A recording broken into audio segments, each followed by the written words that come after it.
Aux États-Unis aussi, la guerre va mettre en appétit les industriels et les banquiers. En 1914, l'économie américaine était en pleine expansion, mais elle n'était pas encore dominante. La Première Guerre mondiale va la renforcer. À la conquête de nouveaux marchés extérieurs, l'Amérique va bientôt pouvoir écraser la concurrence de toute sa puissance.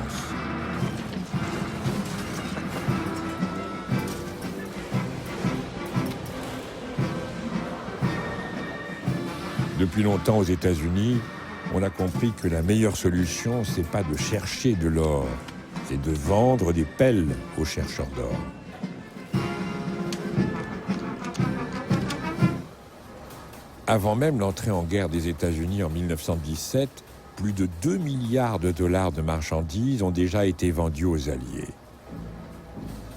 Dans le journal Les Annales du 25 mars 1917, un jeune journaliste français, Camille Ferry-Pisani, recueille les paroles d'un grand banquier américain très influent. Voilà ce que lui dit ce banquier. La Grande Guerre a quintuplé le chiffre de nos affaires. Nous nous sommes enrichis en vous procurant du coton, de la laine, de la viande, de l'acier, des obus, du blé, du cuir, des souliers, des mitrailleuses, des chevaux, des automobiles. Tout ce que nous pouvions vous vendre, nous vous l'avons vendu. Vous nous avez payé en or, mais aussi avec du papier, avec des traites. Il faut donc que vous soyez victorieux à tout prix pour faire face à vos engagements. Cet argent que nous avons gagné sur vous, nous vous le prêterons pour reconstruire vos villes et pour rebâtir vos usines. Mais nous n'en profiterons que si vous triomphez. Voilà pourquoi nous voulons votre victoire rapide.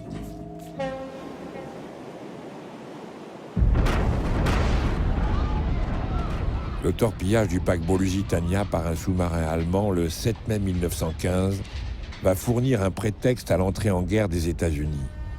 Le drame est présenté par le gouvernement des États-Unis comme un crime de guerre et va devenir un argument majeur dans la mobilisation américaine contre l'Allemagne. Les Allemands se défendent en affirmant que le paquebot transportait des munitions. Et ce n'est qu'en 1972 que les historiens pourront confirmer qu'il y avait bien des munitions américaines dans le Lusitania.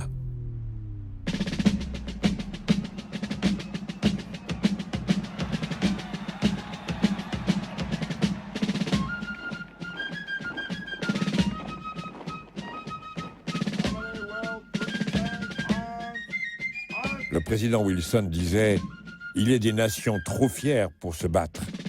Et puis, il a ravalé sa fierté et il a engagé les États-Unis officiellement dans la guerre en avril 1917 en déclarant « L'Amérique doit donner son sang pour les principes qui l'ont fait naître ».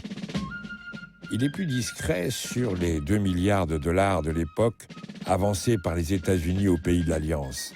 Cette énorme dette ne sera jamais remboursée si l'Allemagne, avec ses sous-marins, gagne la guerre. En 1917, la guerre entraîne la révolution bolchevique en Russie.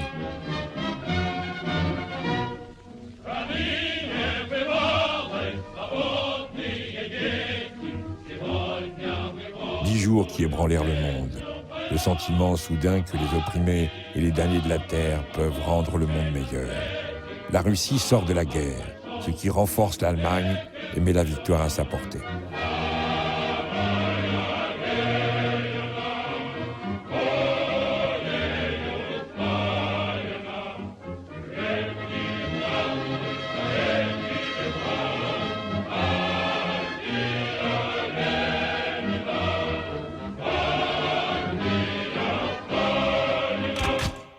Pour défendre ses intérêts présents et à venir, l'Amérique doit donc intervenir. Mais la guerre dans cette lointaine Europe, il va falloir la vendre au peuple américain. Car malgré l'indignation du Lusitania, la plupart des jeunes Américains n'ont pas trop envie d'aller se faire tuer.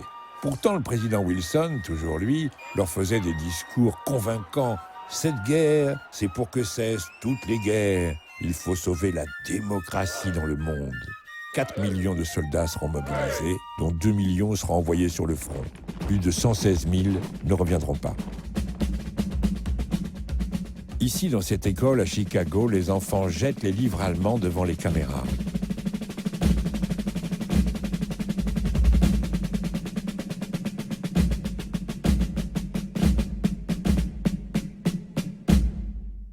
Le journaliste George Creel devient le propagandiste officiel au sein du Committee on Public Information, comité des relations publiques. Il lance les 4-minute men, des beaux-parleurs missionnés pour intervenir partout, prêts à tout moment à faire des discours publics en 4 minutes. Creel mobilise 75 000 orateurs qui feront 750 000 discours dans 5 000 villes et villages pour convaincre. Voilà Douglas Fairbanks. Voilà Charlie Chaplin. Charlot fut réquisitionné pour vendre les Liberty Bonds, les bons destinés à soutenir l'effort de guerre.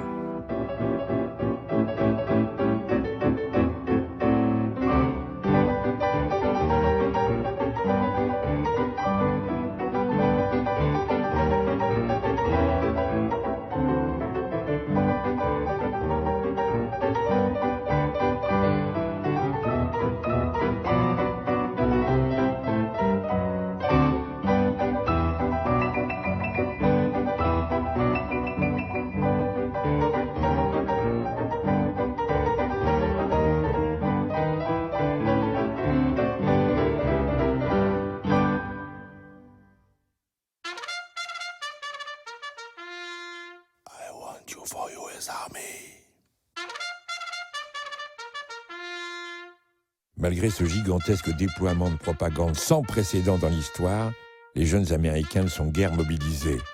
L'enrôlement est décevant. Il a fallu recourir à la conscription pour envoyer les forces nécessaires sur le front en Europe.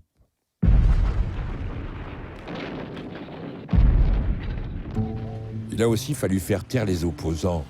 Une loi contre l'espionnage, l'Espionage Act, permet de jeter en prison jusqu'à 20 ans de prison ceux qui prennent position contre la guerre, à commencer par les militants syndicaux. Emma Goldman, l'héroïne de Howard Zinn, participe à des meetings dans le pays et à l'organisation de la No Conscription League qui s'oppose à la conscription. Avec son compagnon Alexander Berkman, ils sont arrêtés, ils sont emprisonnés à Ellis Island et ils seront expulsés des États-Unis le 21 décembre 1919, par là même où ils étaient arrivés quelques décennies plus tôt.